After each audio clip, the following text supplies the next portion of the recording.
Bienvenidos a la noche oscura. Antes de comenzar, suscríbete y comenta desde dónde nos estás viendo. Espero que disfrutes de los relatos. No soy de creer en cosas paranormales, pero cada día de muertos algo en mí cambia. No sé si es la nostalgia o el olor a cempasúchil, pero ese día siento que los límites entre los vivos y los muertos se vuelven delgados, casi como si uno pudiera cruzar al otro lado con solo cerrar los ojos. Lo que voy a contar me pasó hace 3 años, en el pueblo donde nací, en Michoacán. Desde entonces, no he podido volver a pasar un 2 de noviembre sin encender una vela y dejar pan de muerto junto a la ventana. Esa tarde, el aire olía a incienso y a tierra húmeda. Había regresado al pueblo, después de varios años de trabajar en la ciudad. Mi madre me esperaba en la casa con la ofrenda lista, fotos, velas, mole, frutas, y el retrato de mi abuela Rosa en el centro, como siempre. Mi abuela fue quien me crió, y desde que murió, mi madre decía que ella seguía cuidando la casa. Nunca le di importancia, pero esa noche, comprendí lo que realmente quería decir. Cuando oscureció, salimos al panteón. Las calles estaban iluminadas por veladoras, y las flores brillaban como fuego. La gente caminaba en silencio, algunos con guitarras, otros con canastas de comida. El cielo estaba limpio, y solo se escuchaba el sonido de los grillos y el murmullo de los rezos. Llegamos a la tumba de mi abuela, y colocamos las flores nuevas. Mi madre se quedó rezando mientras yo me alejé un poco para mirar el cementerio. Fue entonces cuando la vi. Una mujer de cabello canoso, vestida con un rebozo azul, estaba parada junto a la tumba de al lado. Me pareció familiar. Tenía la misma forma de moverse que mi abuela.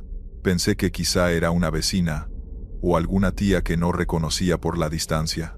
Pero cuando la miré bien, mi corazón se detuvo. Tenía la misma sonrisa que recordaba de niño. Esa sonrisa tranquila que siempre me daba cuando me veía comer. Parpadeé, y ya no estaba. Me quedé inmóvil unos segundos, tratando de convencerme de que había sido un reflejo, una sombra, cualquier cosa. Regresé con mi madre, pero no dije nada. Ella estaba mirando una vela que no encendía, y al verme, me dijo: «Tu abuela ya vino». Se lo dijo tan natural, como si estuviera comentando el clima. No quise preguntar cómo lo sabía. De regreso a casa, el camino estaba más oscuro. Las velas se apagaban con el viento, y las calles del pueblo parecían distintas. Había un silencio espeso, como si todo el pueblo estuviera conteniendo la respiración. Llegamos a casa, y mi madre fue directo a la ofrenda. En el plato de pan, faltaba un pedazo. Ella sonrió, como si lo esperara. «Siempre le gustó el de azúcar», dijo. Esa noche no pude dormir. Me quedé en la sala, frente a la ofrenda, mirando las velas temblar. No sé por qué lo hice, pero tomé el retrato de mi abuela y lo sostuve entre las manos. Fue entonces cuando la escuché. Una voz suave, casi un suspiro, que dijo: «Cuida a tu madre». Solté el marco y la vela más cercana se apagó de golpe. Me levanté sobresaltado, y juro que sentí un aroma fuerte a flores y café recién hecho, como los que ella preparaba en la madrugada. Caminé hasta la cocina, pero no había nadie, solo una taza vacía en la mesa, la que usaba mi abuela. El reloj marcaba las 3 de la mañana. No dormí el resto de la noche. Cuando amaneció, conté todo a mi madre. Ella no se sorprendió. Me dijo que cada año, desde que murió la abuela, alguien de la familia la escucha o la ve. Siempre viene a avisar algo, me dijo con calma. Esa tarde, mientras limpiábamos la ofrenda, mi madre se desmayó. La llevé al hospital más cercano, y los médicos dijeron que había sido una subida de presión fuerte, que pudo haber sido fatal si no la atendía a tiempo. Cuando volvió en sí, le conté lo que había pasado antes, y ella solo sonrió débilmente. «Te lo dije, hijo. Ella siempre cuida la casa». Desde entonces, cada día de muertos regreso al pueblo. Pongo la ofrenda con mi madre. Dejamos pan de azúcar y una taza de café caliente. A veces, cuando el viento sopla, parece que alguien entra por la puerta y suspira. Y aunque me da miedo admitirlo, ya no me asusta, porque aprendí que, en el fondo, el Día de Muertos no es solo para recordar, es también para sentir que no estamos solos, que los que se fueron siguen ahí, en los olores, en los objetos, en el silencio, y cuando la noche se hace más oscura, cuando las velas se consumen, sé que mi abuela está cerca, cuidándonos como siempre lo hizo. Hay noches en las que todavía escucho pasos suaves por el pasillo.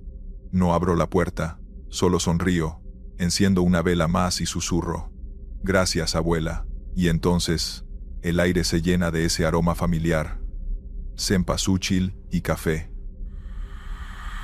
Continuamos con la segunda historia. Me llamo Rubén Morales. Tengo 33 años. Y desde hace una década soy guitarrón en un grupo de mariachi llamado Los Hermanos del Sol. Hemos tocado en bodas, funerales, serenatas, quinceañeras y hasta en cantinas donde el público termina llorando más que cantando. Pero lo que vivimos la noche del 2 de noviembre del año pasado, el Día de Muertos, fue algo que ninguno de nosotros ha podido olvidar. Todo empezó esa tarde, como a las 5. Estábamos guardando los instrumentos después de una presentación en el centro de San Miguel del Monte, cuando se nos acercó un señor mayor, vestido de traje negro y sombrero ancho, de esos charros antiguos.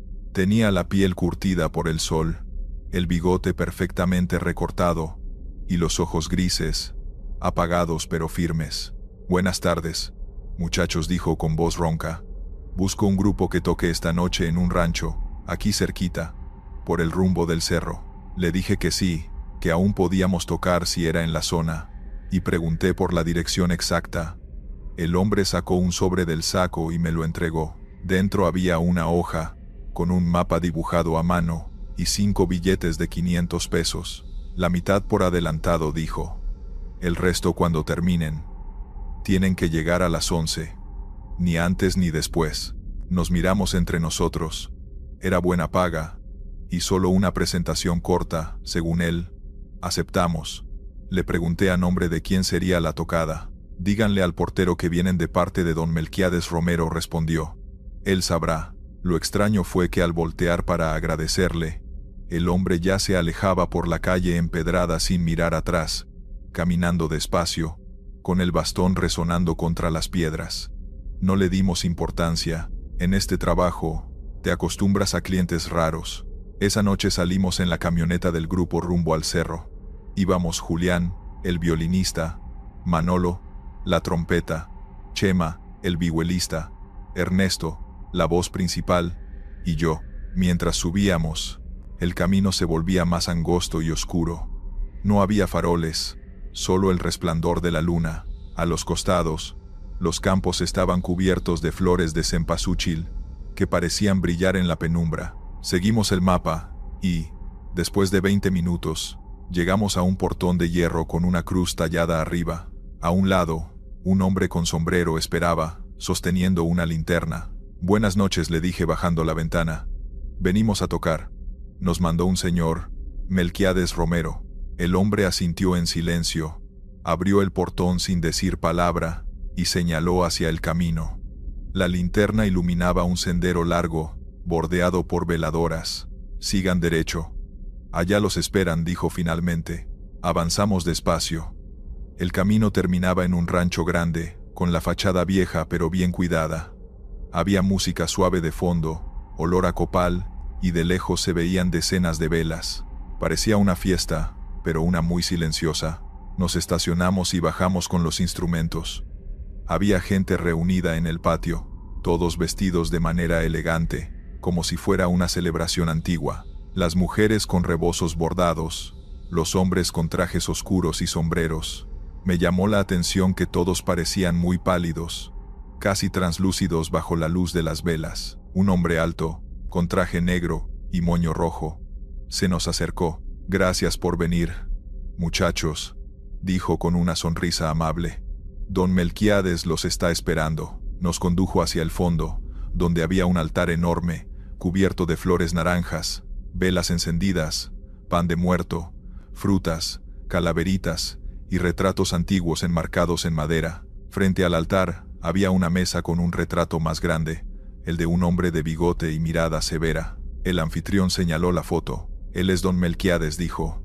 «Hoy le cantaremos como en los viejos tiempos». Ernesto, que siempre tenía algo que decir, comentó en voz baja: Entonces el patrón está del otro lado. El hombre sonrió sin responder. Solo hizo un gesto para que empezáramos. Afinamos rápido y comenzamos con Amor Eterno.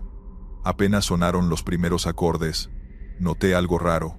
La multitud estaba completamente en silencio. Nadie hablaba, nadie se movía, todos miraban hacia el altar, con las manos cruzadas.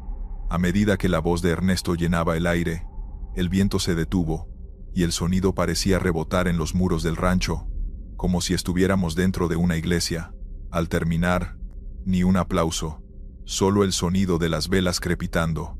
Luego alguien, desde el fondo, pidió el rey, y el ambiente cambió. Los invitados comenzaron a cantar, pero sus voces eran apagadas, casi como ecos. Aún así, seguíamos tocando. Cada canción se sentía más pesada, como si el aire se llenara de polvo invisible.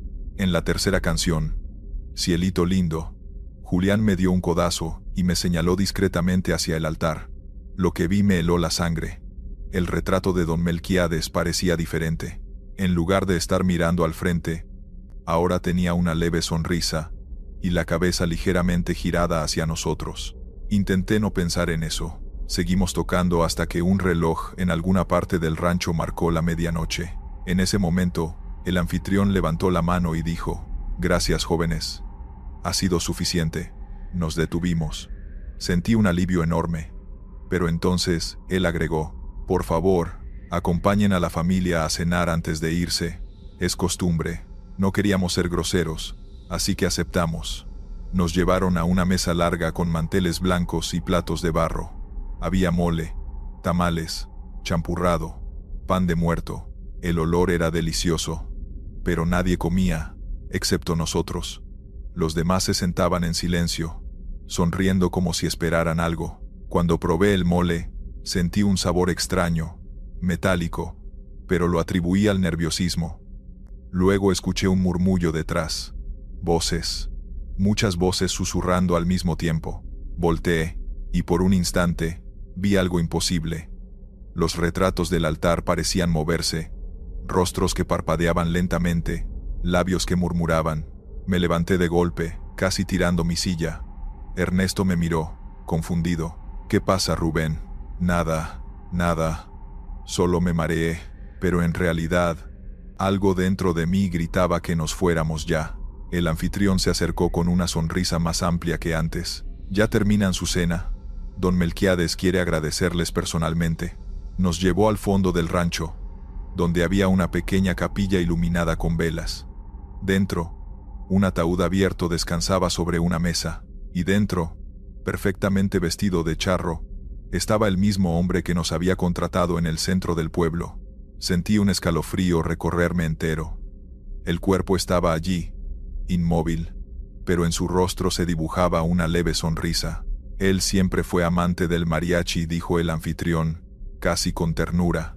«Murió hace justo 10 años, el 2 de noviembre. Cada año le traemos música, para que no se sienta solo en su día».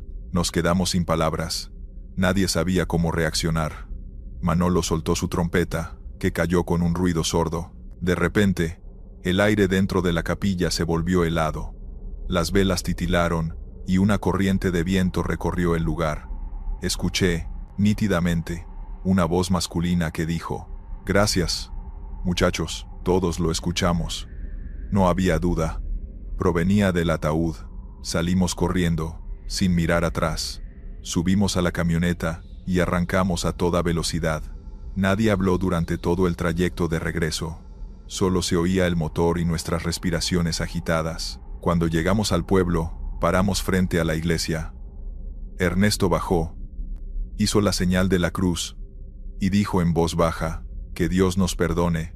Si interrumpimos su descanso. A la mañana siguiente, fui al centro a buscar al hombre del bastón, aunque sabía que no lo encontraría. Pero algo me impulsó a ir. Pregunté en las tiendas cercanas si alguien conocía a don Melquiades Romero. Una mujer mayor, con cabello blanco, me miró sorprendida. «Melquiades.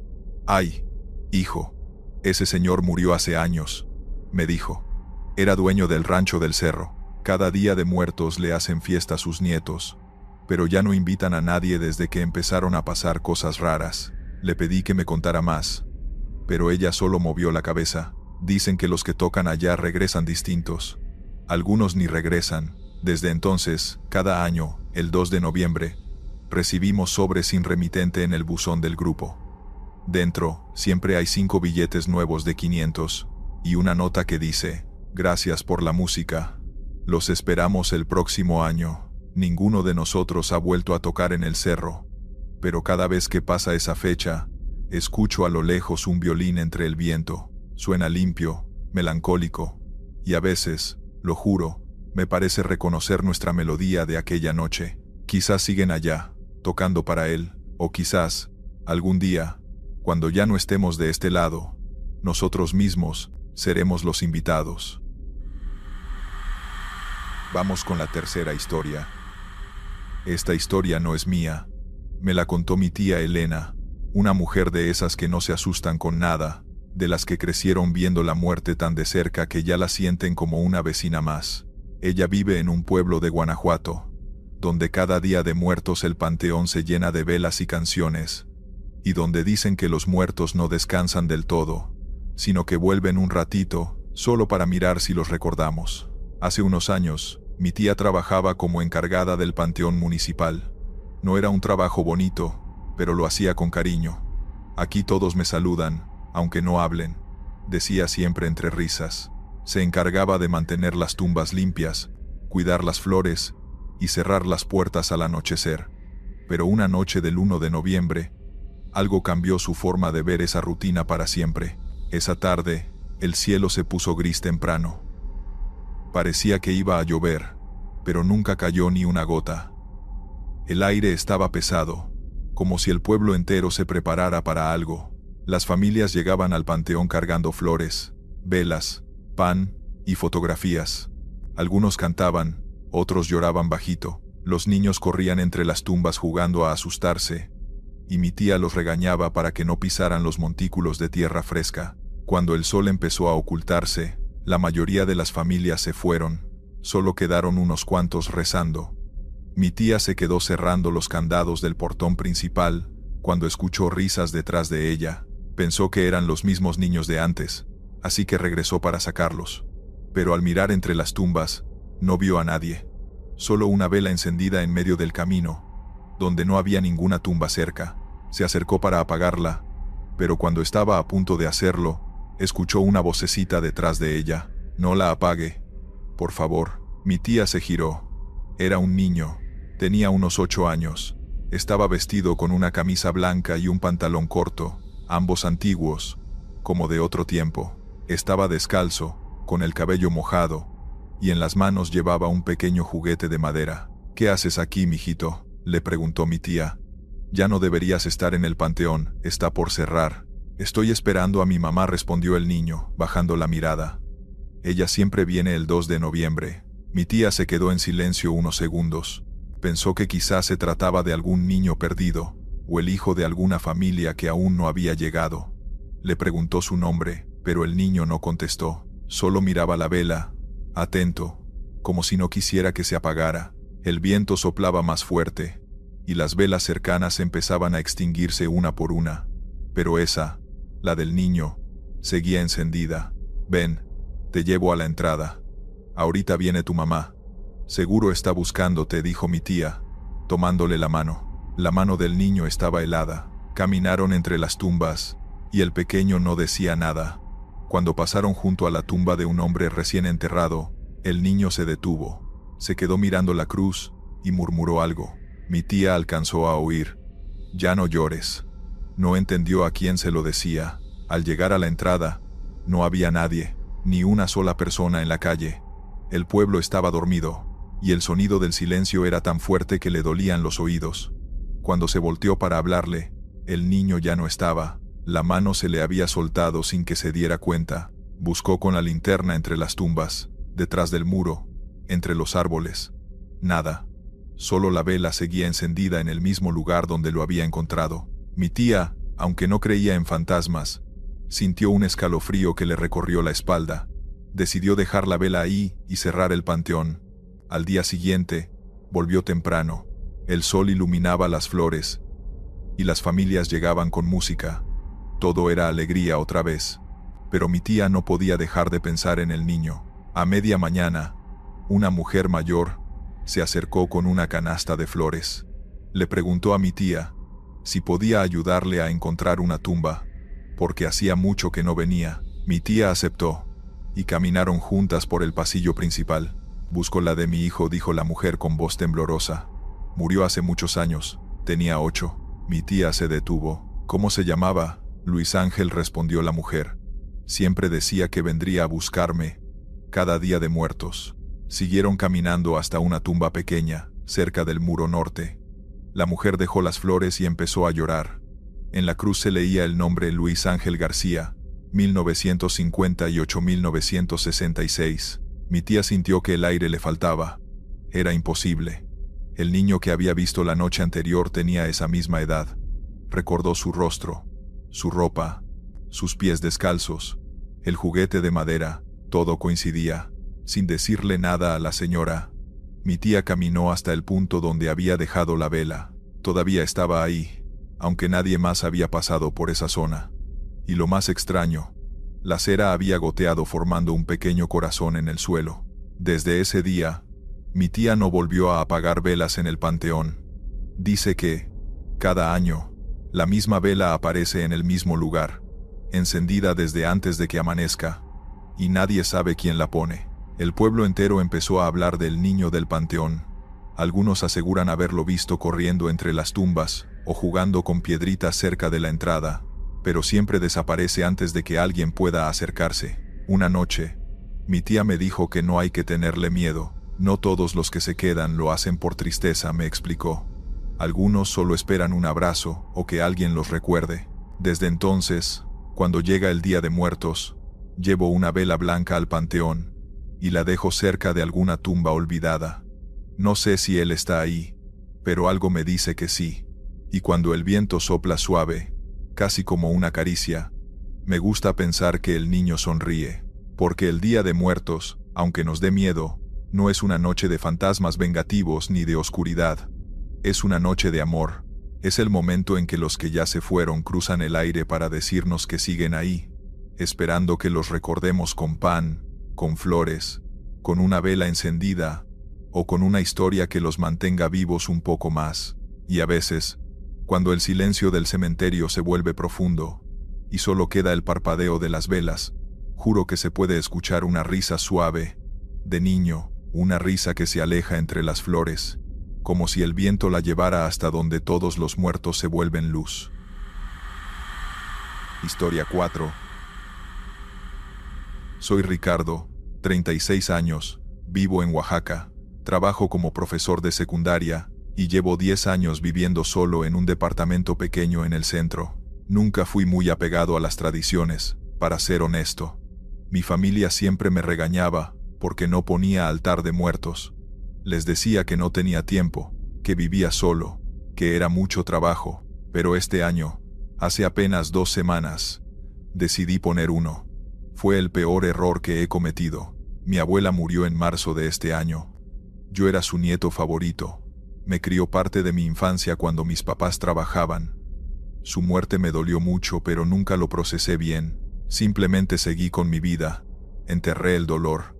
Mi mamá me llamó como una semana antes del Día de Muertos y me rogó que pusiera un altar para la abuela. Me dijo que era su primer año, que era importante, que la abuela estaría esperando. Accedí por insistencia de mi mamá.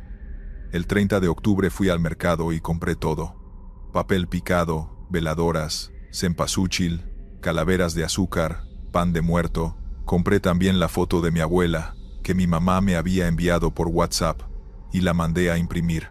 El 31 en la tarde, armé el altar en mi sala, lo puse sobre una mesa, 2 niveles con cajas, el mantel bordado que mi mamá me prestó. Quedó bonito, la verdad. Puse la foto de mi abuela en el centro, las flores alrededor, las veladoras, su comida favorita, mole negro con pollo y chocolate de agua. Me sentí bien haciéndolo, como si estuviera conectando con algo que había ignorado años.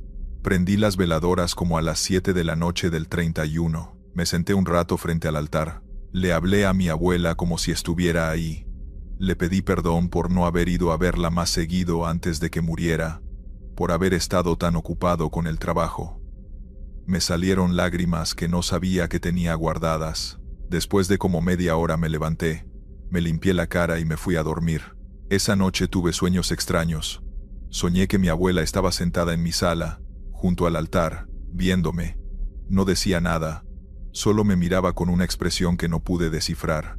No era enojo ni tristeza, era algo más, como decepción. Me desperté como a las 4 de la mañana sudando. Las veladoras del altar seguían prendidas, su luz parpadeante iluminaba la sala. El 1 de noviembre pasé el día normal. Di mis clases. Regresé a casa en la tarde. Las veladoras se habían consumido, así que puse unas nuevas. Me preparé de cenar y me senté a comer frente a la televisión. Como a las 9 de la noche, escuché un ruido en la sala, como si alguien hubiera movido algo. Me levanté a revisar. Todo se veía normal. El altar estaba intacto, pero entonces noté algo. El plato con el mole que había puesto tenía menos comida. Estaba seguro de que había puesto más. Pensé que tal vez me equivocaba, que mi memoria me jugaba trucos. Regresé al sofá. 1 hora después, escuché el ruido otra vez. Esta vez, más claro. Pasos. Alguien caminando en mi sala. Me quedé helado en el sofá. Los pasos eran lentos, suaves, como de alguien mayor caminando con cuidado. Me armé de valor y me asomé desde el pasillo. Había una figura junto al altar. Una mujer mayor, de espaldas a mí, encorvada, con un rebozo sobre los hombros. Mi corazón empezó a latir como loco. La figura se giró lentamente. Era mi abuela, o algo que se parecía a mi abuela.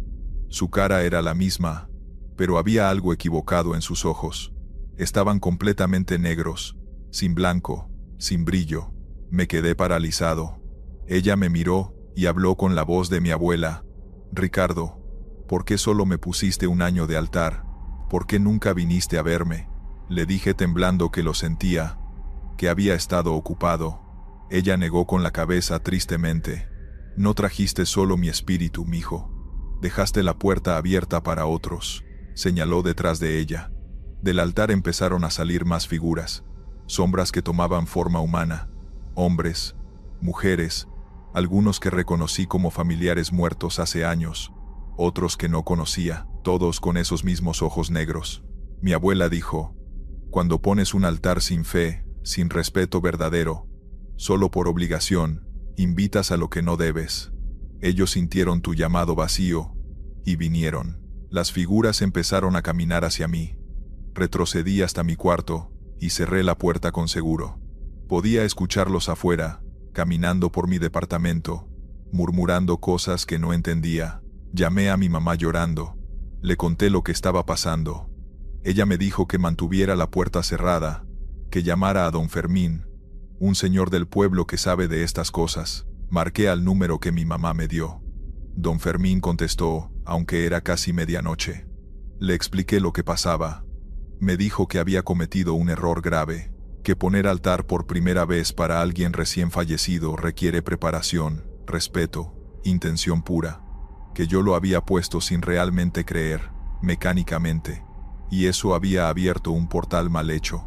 Me instruyó qué hacer. Tenía que salir de mi cuarto, desmantelar el altar completamente, apagar todas las veladoras, pedir perdón genuino a mi abuela, y cerrar la puerta que había abierto con oraciones específicas que me dictó. Me dijo que los espíritus que no eran mi abuela se irían si yo cerraba bien el portal. Junté valor.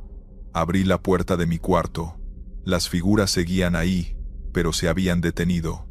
Mi abuela estaba al frente. Me acerqué lentamente al altar. Las figuras me observaban sin moverse. Empecé a desmantelar el altar con manos temblorosas, repitiendo las oraciones que don Fermín me había enseñado. Apagué las veladoras una por una. Quité las flores, la comida, las decoraciones. Mientras lo hacía, las figuras empezaron a desvanecerse. Primero las que no conocía, luego los familiares lejanos. Mi abuela fue la última en quedarse. Me miró con sus ojos normales ahora, cafés como los recordaba. Me dijo suavemente, La próxima vez hazlo con el corazón, mijo. O no lo hagas. Luego ella también desapareció. Terminé de desmantelar todo. Guardé las cosas en cajas. El departamento quedó en silencio absoluto. Me quedé sentado en el sofá temblando hasta que amaneció. Al día siguiente, 2 de noviembre, fui a la casa de mi mamá. Le conté todo. Ella lloró y me abrazó. Me dijo que nunca hay que jugar con las tradiciones, que tienen poder, que existen por razones que no siempre entendemos. Fui con don Fermín en persona a agradecerle. Él me hizo una limpia y me explicó más sobre los altares. Me dijo que el mundo de los vivos y los muertos está separado por un velo muy delgado en estas fechas, que los altares son puertas controladas, hechas con amor y respeto, que solo dejan pasar a quienes invitamos específicamente, pero si la puerta se hace mal, sin intención real, se abre de par en par, y cualquier cosa puede cruzar. Han pasado 2 semanas. No he vuelto a ver a mi abuela ni a las otras figuras, pero a veces, en las noches, escucho pasos suaves en mi departamento cuando debería estar solo, y cada vez que paso junto al lugar donde estaba el altar, siento un frío que no debería estar ahí, como si algo de lo que dejé entrar todavía no se hubiera ido completamente. El próximo año voy a poner altar de nuevo, pero esta vez lo haré bien, con tiempo, con fe, con respeto verdadero, porque aprendí que las tradiciones no son solo costumbres vacías, son protocolos, formas seguras de interactuar con cosas que no entendemos completamente, y cuando las ignoras o las haces mal, las consecuencias pueden ser mucho peores que simplemente no hacerlas. Gracias por escuchar. Estos fueron los relatos. Suscríbete, deja un like y dime si te gustaron las historias de hoy. Nos vemos pronto.